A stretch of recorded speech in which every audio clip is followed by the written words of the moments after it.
দু চোখে হঠাৎ করে কাল বৈশাখী, চৈত্রের শেষ বেলা পাতা ওড়ে নাকি, গত বছরের মায়া ভেঙে যাবে বলে, রাজপথ ভেসে গেছে অচেনা কাজলে।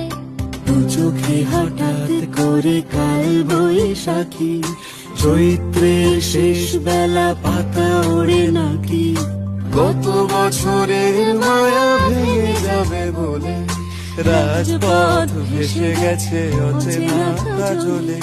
তুমিও অঝরে তাকে শুধু ভালোবেসো, এসো হে বৈশাখ